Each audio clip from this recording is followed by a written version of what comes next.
You were kind enough to contribute an article on national interest waivers, which, the rules changed a couple years back to the benefit of applicants, which was a major shift in the old NISDOT standard. How is, how have been your national interest waiver cases? How long are they taking on average right now for an I-140? Is it all over the place, or are they, is there any time frame you're seeing? Right now, it's all over the place. The approvals we're getting, clients have been waiting for over a year. In the good old days, it was 6 months, or sometimes 4 months, we had an approval. Now it's longer. I know the Biden administration, they want to invest in increasing efficiency, so we look forward to that. We're also looking forward to a possible premium processing on that. That would be terrific.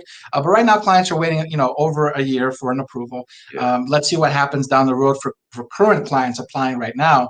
But definitely the law has changed to the benefit of these applicants in 2016 with the case law matter of Danasar from the AAO. And that really opened up the pool of possible applicants that can come, because the standard was very lofty before.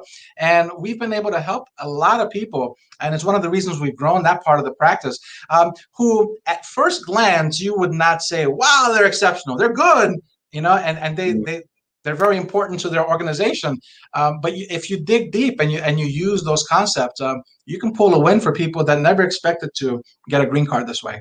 What are some of the job fields that were like you wouldn't expect under the old standard? Are there any particular that stand out that worked out? I don't want to put you under pressure. No. This is great. For example, like some business managers, some optimization or process optimization managers, some financial advisors, for example, some teachers, right?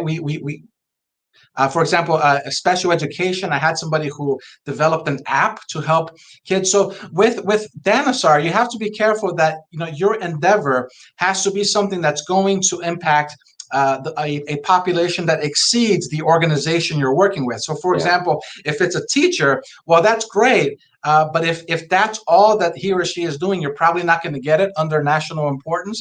But if that teacher is writing articles, or if that teacher has a blog or a channel or something significant, or created an app, that teacher can get it. So I always remind people, look, yes, we frequently help, engineers and entrepreneurs and people in the medical field, etc. But it's really a case by case. So if you think that you have some good experience in your field, you have that advanced degree, or you don't have an advanced degree, you can get it under exceptional ability, you should definitely do a consultation. When I read the AAO decisions on national interest waivers, one of the most denied ones I read is teachers. And the main reason is that it attaches to the national aspect. They may be like the Teacher of the Year award, all this kind of stuff. But if they're just at one school, that doesn't hit the national level. And that prong is for some cases really easy to match. But for a teacher, I think that's one of the harder ones to get. But it's doable. Now, this is controversial. There's a firm in Florida, and I think it's partially managed or some way by a non-lawyer. But and they're Brazilian, you may have heard of them.